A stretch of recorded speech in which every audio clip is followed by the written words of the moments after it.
Hello दोस्तों, स्वागत है आपका स्मार्ट ऑनलाइन क्लासेस के इस पेडागोजी कोर्स में। टॉपिक नंबर 2 हमारा आज का है राइट टू एजुकेशन आरटी 2009। इसको डिटेल में चर्चा करेंगे।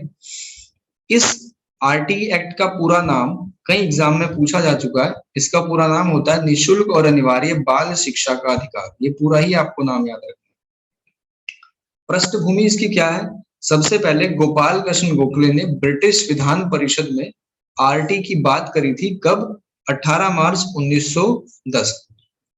वर्ष 2000 से पहले 2002 से पहले 6 से 14 वर्ष के बच्चों के लिए निःशुल्क और अनिवार्य शिक्षा आर्टिकल 45 के अंतर्गत एक नीति निर्देशक तत्व के रूप में वर्णित थी, जबकि विकलांग बच्चों के लिए 6 से 18 वर्ष इसमें रखा गया अकॉर्डिंग टू विकलांग व्यक्ति एक्ट 1996। क्या बात सीखने को मिली कि 2002 से पहले भी ये प्रावधान था, लेकिन ये नीति निर्देशक तत्व था, ये कोई कानून नहीं था। इसका उल्लंघन करने पे किसी को सजा नहीं दी जा रही थी। और ये बात किसमें थी? आर्टिकल 45। आपने पॉलिटी में पढ़ा होगा नीति निर्देशक तत्व कहाँ पे आते हैं, तो ये उसी की बात करी गई है। और विकलांग के लिए ये उम्र थी 18 साल तक। और किसके अंतर्गत थी ये बात? अकॉर्डिंग टू विकलांग व्यक्ति एक्ट 1996।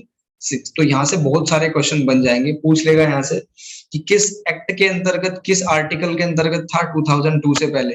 तो 45 के अंतर्गत क्या था? नीति निर्देशक तत्व था। और विकलांग बच्चों के लिए क्या उम्र इसमें रखी गई? तो 6 से 18 वर्ष तक रखी गई। और किसके अंतर्गत? तो विकलांग व्यक्ति एक्ट 1996 के अंतर्गत। इससे आगे इसी आर्टिकल 45 में एक और बात कही गई है। 3 से 6 वर्ष के बच्चों के लिए आंगनवाड़ी स्कूल की व्यवस्था की बात इसी में कही गई है, आर्टिकल 45। ये आपको ध्यान रखना है, मोस्ट इंपोर्टेंट है। संविधान में शिक्षा को समवर्ती सूची में रखा गया है। कौन सी सूची में रखा गया है? संविधान में शिक्षा को समवर्ती सूची में रखा गया है। और ये कब रखा गया? 1976, जब 42 संविधान संशोधन हुआ। एसएस का मतलब है संविधान संशोधन। इसके बाद की पृष्ठभूमि, अभी हमने सिर्फ 2 डेट देखी है। एक तो 18 मार्च 1910 गोपाल कृष्ण गोखले, जब ब्रिटिश विधान परिषद में पहली बार इसकी बात करी गई थी। 2002 में जब ये एक बस नीति निर्देशक तत्व था, इसको मानने पे किसी को सजा का प्रावधान नहीं था। और नेक्स्ट डेट है हमारी 12 दिसंबर सन 2002, 86वां संविधान संशोधन हुआ। बहुत इंपॉर्टेंट है पॉलिटी में। आरटी को आर्टिकल 21A में क्या आता है? यहाँ पे मौलिक अधिकार चल जाते हैं, तो 21A के अंतर्गत मौलिक अधिकारों में ऐड कर दिया गया। तो दोनों ही आपको ध्यान रखना है, कौन सा संविधान संशोधन हुआ और कब हुआ, ठीक है, और कौन से आर्टिकल में इसको डाला गया। फिर उसके बाद 20 जुलाई सन 2009 को राज्यसभा में पारित हुआ। पूरा डिटेल में आपको समझाया गया है। 20 जुलाई 2009 को राज्यसभा में पारित हुआ। 4 अगस्त 2009 को संसद में पारित हुआ। आपको पता है कि संसद में पारित होने के बाद राष्ट्रपति के पास जाता है। उस समय राष्ट्रपति थी प्रतिभा देवी सिंह पाटिल। 26 अगस्त राष्ट्रपति ने हस्ताक्षर करे। तीनों ही डेट बहुत इंपॉर्टेंट है। आरटी कब राज्यसभा में पारित हुआ? 20 जुलाई 2009। संसद में कब? जुलाई के बाद कौन सा महीना आता है? अगस्त। 4 अगस्त 2009। फिर उसी महीने की 26 तारीख को राष्ट्रपति ने साइन कर दिए। 22 फरवरी 2002 को प्रतिभा पाटिल ने घोषणा करी थी। हालांकि इस डेट को आप छोड़ भी सकते हो, घोषणा वाली इतनी इंपॉर्टेंट नहीं है, बाकी ऊपर वाले तीनों आपको याद रखने। और फाइनली राष्ट्रीय ज्ञान आयोग की सिफारिशों पर, यह भी इंपॉर्टेंट है, यहां से पूछा गया कि आरटी किसके सिफारिशों पर एक एक्ट बना? तो राष्ट्रीय ज्ञान आयोग की सिफारिशों पर 1 अप्रैल। और ज्ञान आयोग कब बना था ये आपको कमेंट करके वीडियो में बताना है। 1 अप्रैल 2010 से फाइनली पूरे देश में लागू हुआ आरटी। और ऐसा करने वाला भारत दुनिया में 135वां देश बना। यानी इससे पहले 134 देशों में आरटी एक्ट लागू हो चुका था। और भारत में जब हुआ तो जम्मू और कश्मीर में नहीं हुआ, उसको छोड़ के, ये एक्सेप्शन है। इसके बाद निःशुल्क और अनिवार्य बाल शिक्षा का अधिकार। इसमें निःशुल्क जो वर्ड है, इसका मतलब है कि आपसे एक भी पैसा नहीं लिया जाएगा। एजुकेशन के नाम पे 100% फ्री है, ठीक है। कोई एंट्रेंस फी नहीं ली जाएगी, कुछ नहीं ली जाएगा। अब इसमें अगर बात करें तो 7 अध्याय यानी कि 7 चैप्टर है और 38 खंड है, 38 खंड के बारे में बात करी गई है। अब 7 अध्याय और 38 खंड के बारे में हम डिटेल में अगर चर्चा करें तो वीडियो बहुत लंबी हो जाएगी। किस अध्याय में क्या कहा गया है वो एग्जाम में नहीं आता, सिर्फ इतना तक ही आता है। तो आपको यही याद रखना है, दो आंकड़े हैं 7 और 38 अध्याय, चैप्टर्स और 38 इसमें सेक्शन। अब वित्तीय प्रबंधन क्या है, सरकार कैसे कैसे सहायता देती है। 65% सेंट्रल गवर्नमेंट वहन करती है और 35% स्टेट गवर्नमेंट, जबकि हमारे उत्तराखंड में जैसे उत्तर पूर्व में आता है तो उसमें 90 और 10 यानी 90 और 10 का रेशियो, 9-10 का रेशियो, 9-1 का रेशियो है उत्तर पूर्वी राज्यों में। आरटी एक्ट में क्या क्या प्रावधान करे गए दोस्तों, क्रैश कोर्स में हमने थोड़ा स्पीड से पढ़ा था और यहाँ पूरा तह तक जाएंगे डिटेल में, एक एक पॉइंट नहीं छोड़ा जाएगा। अगर आपने पढ़ लिया तो आपको, आप श्योर हो जाओगे कि आरटी से रिलेटेड आपका क्वेश्चन तो कुछ भी गलत नहीं हो। प्रावधान क्या क्या प्रावधान है, इसको करने के बाद आप एक मॉक टेस्ट दिया गया 20 क्वेश्चन का, उसको जरूर लगाएं और अपनी प्रोग्रेस चेक करें। सबसे पहला प्रावधान है छात्र शिक्षक अनुपात, प्यूपिल टीचर रेशियो। तो कक्षा 1 से 5 तक, क्योंकि बच्चे छोटे होते हैं उनको मैनेज करना मुश्किल होता है, तो 30 और 1 का रेशियो रखा गया, 30 बच्चों पे एक शिक्षक। 6 से 8 तक बच्चे थोड़े मैच्योर हो जाते हैं, हैंडल करना आसान है, तो 5 उसमें ऐड कर दिया, 35-1। दोनों में मैक्सिमम 40-1 का रेशियो, 41 का रेशियो हो सकता है, इससे ज्यादा नहीं हो सकता। छात्रों की संख्या 150 से ज्यादा होने पे क्या होगा, 5 टीचर तो होने ही चाहिए। ये आरटी एक्ट में लिखा गया है कि किसी विद्यालय में अगर 150 से ज्यादा स्टूडेंट हैं तो 5 टीचर होंगे और एक हेड टीचर होगा। ये प्रावधान नंबर्स की फॉर्म में है, आपको याद रखने हैं। सबसे पहली बात हमने क्या करी कि 5th तक 30-1 का रेशियो, 31 का रेशियो हो, 6 to 8 तक 35-1 का, और मैक्सिमम 41 का हो सकता है। 150 से ज्यादा अगर स्टूडेंट है तो 5 टीचर होंगे और एक हेड टीचर होगा। उसके बाद कार्यकारी दिवस, यहाँ से बहुत सारे क्वेश्चन आ चुके हैं, DSSB में भी यहाँ से क्वेश्चन आ चुका है कि कार्यकारी दिवस कितने हैं 5th तक। ठीक है, तो 1 से 5 तक एक वर्ष में 200 कार्य दिवस होते हैं। ठीक है, और अगर घंटे पूछे जाए तो 800 घंटे माने गए। 6 to 8 तक 220 दिन, 220 डेज और 1000 घंटे होते हैं, 1000 आवर।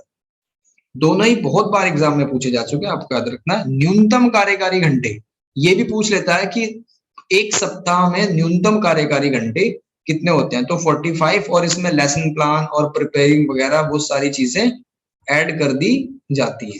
ठीक है, और लेसन प्लान भी तो इंक्लूड करके कम से कम 45 घंटे प्रति सप्ताह हर हफ्ते होनी चाहिए। ठीक है, तो यहां से क्या सीखने को मिला, 5th क्लास तक 200 दिन हो और 800 घंटे हो। 6 to 8 तक क्या होगा, 220 दिन होंगे और 1000 घंटे होंगे, और प्रति सप्ताह हर हफ्ते 45 घंटे देने पड़ेंगे। अब बिल्डिंग के बारे में क्या लिखा है आरटी एक्ट में, बिल्डिंग के बारे में कि गर्ल्स एंड बॉयज के लिए सेपरेट टॉयलेट हो। ये देख भी लिया होगा आपने, चाहे कितना भी रूरल कोई स्कूल हो वहां पे अब ये व्यवस्था हो चुकी है। कुछ चीजें इसमें से अच्छे से इंप्लीमेंट हो रही हैं और कुछ नहीं हो पा रही है क्योंकि देश बहुत बड़ा है। ठीक है, सेकंड, प्रत्येक शिक्षक को पढ़ाने के लिए सेपरेट रूम होना चाहिए। ऐसा नहीं कि एक दो कक्षाएं एक ही क्लास में अरेंज, एक ही रूम में अरेंज कर रखी है, ऐसा नहीं होना चाहिए। और हेड टीचर के लिए एक ऑफिस होना चाहिए जिसमें वो अपना काम करे। थर्ड, प्लेग्राउंड होना चाहिए। आरटी एक्ट के अंतर्गत देखा भी होगा आपने, जितने भी सरकारी स्कूलों में व्यवस्था करी गई है, कुछ में नहीं करी गई है। प्योर वाटर, सरकारी नल देखा होगा आपने लगे होते हैं। अब मिड डे मील के लिए सेपरेट किचन होना चाहिए मिड डे मील के लिए। और मिड डे मील अगर पूछ ले कि कब से स्टार्ट हुआ, तो 1995 से स्टार्ट हुआ, ये पूछा गया question. Fourth, library, books, magazine और स्टोरी बुक्स के लिए लाइब्रेरी भी होनी चाहिए। फिफ्थ, प्ले मटेरियल भी होने चाहिए बच्चों को, फुटबॉल, क्रिकेट आदि आपने देखा भी होगा दी जाती हैं चीजें। हालांकि कुछ प्रिंसिपल्स और कुछ टीचर्स वहां प्रोवाइड नहीं कराते चीजों को, लेकिन कुछ जगह करी जाते हैं, फुटबॉल वगैरह देते हैं बच्चों को खेलने के लिए सरकारी में। एसएमसी यानी स्कूल मैनेजमेंट कमेटी होनी चाहिए और उसमें 75% पेरेंट्स को इन्वॉल्व करना चाहिए, स्पेशली वुमेन को। उनकी एडवाइस ली जाए, उनकी सलाह पे काम करा जाए। कुछ थोड़े और इसमें महत्वपूर्ण प्रावधान है, फिर इसके बाद इसके निषेध पड़ेंगे। सबसे पहले आरटी 2009 के अंतर्गत 1 से 8 तक की जो पढ़ाई है वो 100% फ्री करी गई है। एक चीज आपको याद रखनी है। दूसरी बात कि किसी को फेल नहीं करने का इसमें डिसीजन लिया गया था, लेकिन इसका रिजल्ट क्या हुआ, खराब हुआ। ठीक है, कि सभी को पास कर दिया तो इन फ्यूचर उनको दिक्कत आई तो रिजल्ट डाउन हुआ। अब इसके लिए क्या, इसके लिए संविधान में संशोधन, इसके लिए इस एक्ट में संशोधन करा गया। ठीक है, सेकंड संशोधन था वो 2019 में। इसमें संशोधन हुआ कि 5th to 8th तक, अगर 5th या 8th क्लास में कोई बच्चा अगर फेल होता है तो उसका दोबारा एग्जाम होगा। अब फिर भी फेल होता है तो स्टेट गवर्नमेंट के अंडर में मामला जाएगा, वो बच्चे को प्रमोट करे या ना करे। पहला संविधान संशोधन हुआ था 2012 में, ये भी आपको याद रखना। तो आरटी में 2 संविधान संशोधन अब तक हो चुके हैं, पहला 2012 और दूसरा 2019। क्या क्या प्रावधान हुआ 2019 में, बच्चे को 5th और 8th क्लास में प्रमोट करने की और ना करने की जिम्मेदारी स्टेट गवर्नमेंट को दे दी गई। सेकंड पॉइंट, विद्यालय में 10% से ज्यादा शिक्षकों के पद रिक्त नहीं रह सकते, ये दूसरा प्रावधान है। 10%, यहां से भी पूछा जा चुका है क्वेश्चन। थर्ड, शिक्षकों को पल्स पोलियो में जैसे पहले ड्यूटी लगा दी जाती थी तो 2009 से ये नहीं लग सकती। हालांकि आरटी एक्ट अप्लाई हुआ 1 अप्रैल 2010 को, लेकिन नाम जो बोला जाता है वो 2009 में ही बोला जाता है, क्योंकि सारा जो कार्यक्रम हुआ, संसद में पास होना, राष्ट्रपति के साइन होना, राज्यसभा में पास होना, वो सारा 2009 में ही हुआ। नेक्स्ट, पाठ्य पुस्तक, इसमें ये प्रावधान है कि पाठ्य पुस्तक डेली लाइफ से रिलेटेड, पाठ्यक्रम जो हो डेली लाइफ से रिलेटेड हो, ऐसा हो कि बच्चे में हेजिटेशन को दूर करे और व्यवहारिक हो, प्रैक्टिकल चीजों पर डिपेंड करता हो। तो तीनों ही पॉइंट याद रखने हैं, डेली लाइफ से रिलेटेड हो, हेजिटेशन को दूर करे और प्रैक्टिकल हो। 25% सीट्स, 25% सीट जो है वो ईडब्ल्यूएस यानी इकोनॉमिकल बैकग्राउंड जिनका कमजोर है उनको, उनके लिए दी गई है। इकोनॉमिकल वीकर सेक्शन के लिए मैनेजमेंट स्कूल या प्राइवेट स्कूल में 25% ईडब्ल्यूएस के लिए रखी गई है। तो ये परसेंटेज पे कई बार क्वेश्चन आ चुका है। अब निषेध देखते हैं, इसमें क्या क्या चीजें मना करी गई है आरटी एक्ट में। एक बार रिपीट करते हैं कुछ इंपॉर्टेंट। यहाँ पे रिजल्ट डाउन हुआ तो अमेंडमेंट, संविधान में संशोधन हुआ 2019 में, सेकंड था, पहला 2012 में हुआ था, पहला 2012 में हुआ था, और इसमें प्रमोट करने की बात और ना करने की बात स्टेट गवर्नमेंट पे छोड़ दी गई। दूसरा, विद्यालय में 10% से ज्यादा शिक्षकों के रिक्त पद नहीं रह सकते। तीसरा, पल्स पोलियो में उनको नहीं लगा सकते। पाठ्यक्रम अच्छा हो, डेली लाइफ से रिलेटेड हो, इंटरेस्टिंग हो, हेजिटेशन दूर करे और व्यवहारिक हो। फिफ्थ, 25% सीट्स ईडब्ल्यूएस के लिए रखी जाएंगी मैनेजमेंट स्कूल में या प्राइवेट स्कूल में। अब निषेध क्या करा गया है, शारीरिक और मानसिक प्रताड़ना, बच्चे को मारपीट बंद बिल्कुल कर दी गई। अगर कोई शिक्षक बच्चे को पीटता हुआ या मारता हुआ मिलेगा तो उसकी नौकरी जा सकती है, अगर उसके खिलाफ कंप्लेन हो तो। मानसिक प्रताड़ना, बच्चे को गाली गलौज करना, उसकी तरफ घूरना भी बैन है। और ये किस में करी गई बात, धारा 17 में करी गई। एडमिशन या एंट्रेंस के नाम पे कोई फीस नहीं ली जा सकती, ये भी निषेध कर दिया। एंट्रेंस एग्जाम, कुछ स्कूल्स में पेरेंट्स के लिए एंट्रेंस एग्जाम थे, चाइल्ड के लिए तो थे ही, पेरेंट्स के लिए भी क्राइटेरिया था, तो वो भी नहीं, बस डायरेक्टली स्कूल में डालो। Private tuition with school job, कोई टीचर अगर स्कूल में पढ़ाता है उसके साथ में वो ट्यूशन नहीं दे सकता, ये भी बैन कर दिया। क्यों, क्योंकि टीचर्स का लक्ष्य ही सिर्फ अपने आप को प्रमोट करना वहां पर रह जाता था, तो इसलिए वो छिप छिप के, हालांकि चल रहे हैं सारे काम चल रहे हैं, ये पढ़ाते भी है। ठीक है, तो ऐसा नहीं है कि बिल्कुल स्ट्रिक्टली फॉलो करा जा रहा है। नेक्स्ट, और उसके लिए हम ही लोग जिम्मेदार है, गवर्नमेंट ने रूल बना दिया, उसके लिए सजा का प्रावधान है, लेकिन कहीं ना कहीं उसमें ढीला ढालाई होती है। बच्चे को स्कूल से नहीं निकाल सकते, बच्चे को किसी भी कारणवश आप उसके टीसी उसके हाथ में नहीं पकड़ा सकते। ठीक है, बच्चे को स्कूल से नहीं निकाला जा सकता, ये भी इसमें निषेध कर दिया गया। सिक्स्थ, बिना मान्यता विद्यालय संचालन नहीं कर सकते आप। तो ये सारी चीजें आरटी में कही गई है, एक बार समाप्त करते हैं। बच्चे को मारपीट नहीं कर सकते धारा 17 के अंतर्गत। एडमिशन एंट्रेंस फी नहीं ले सकते, उसका एंट्रेंस भी नहीं होगा, बिना एंट्रेंस के लोगे, उसके टीसी भी नहीं काट सकते, ट्यूशन भी नहीं पढ़ा सकते, और बिना मान्यता विद्यालय भी नहीं चला सकते। उत्तरदायित्व विभाजन, अब किसको क्या जिम्मेदारी दी गई है, माता पिता का लक्ष्य उद्देश्य क्या है इसके अंतर्गत, कि बच्चे को स्कूल में भेजो। 1 से 5 तक के लिए जो नजदीकी स्कूल है, कक्षा 1 से 5 के लिए प्रावधान रखा गया कि 1 किलोमीटर के दायरे में स्कूल होगा और 6 से 8 तक के लिए 3 किलोमीटर के दायरे में विद्यालय होगा। ठीक है, इसमें माता पिता की जिम्मेदारी रखी गई कि आप बच्चे को स्कूल में भेजो और ये आर्टिकल 51A के अंतर्गत बात कही गई है। नेक्स्ट, केंद्र सरकार का लक्ष्य है कि चहुमुखी विकास और बच्चों का संवैधानिक मूल्यों का विकास उनमें और मातृभाषा में शिक्षण मिले, मानसिक विकास के अनुरूप हो, भयमुक्त और स्वतंत्र बढ़िया अच्छा माहौल हो पढ़ने का। स्टेट गवर्नमेंट, सबसे पहले तो इसको अप्लाई करना, 14 वर्ष तक के बच्चों का रिकॉर्ड रखना और एजुकेशनल कैलेंडर बनाना, ये स्टेट गवर्नमेंट के उत्तरदायित्व है। अब कुछ एक दो फैक्ट बाकी आपको ऐसे वन लाइनर याद रखते हैं, इनका कोई खास लॉजिक तो होगा नहीं क्योंकि कई बार एग्जाम में पूछा जा चुका है, तो मैंने लिख दिया यहाँ पे। आरटी 2009 में समावेशी शिक्षा की बात कही गई है। ठीक है, दूसरा पॉइंट, आरटी की कल्पना 92 शैक्षिक प्रशासन में करी गई है। ये के डीएसएसबी में पूछा गया था।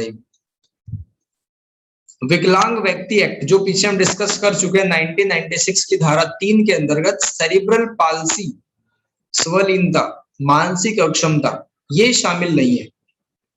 ठीक है, विकलांगता में इनको शामिल नहीं करा गया है। तो नोट्स जब भी आप अपने बनाएं तो उनमें सांस लेने की जगह छोड़ें, ऐसा नहीं कि भर भर के बना दें, सारी बचत उसी में कर दें। तो नोट्स में प्रॉपर जगह छोड़ें, जब भी आपको कुछ अपडेट करना हो तो प्रॉपर वहां पे जगह रहे। तो इस वीडियो के लिए इतना ही, मिलते हैं थर्ड टॉपिक में हमारे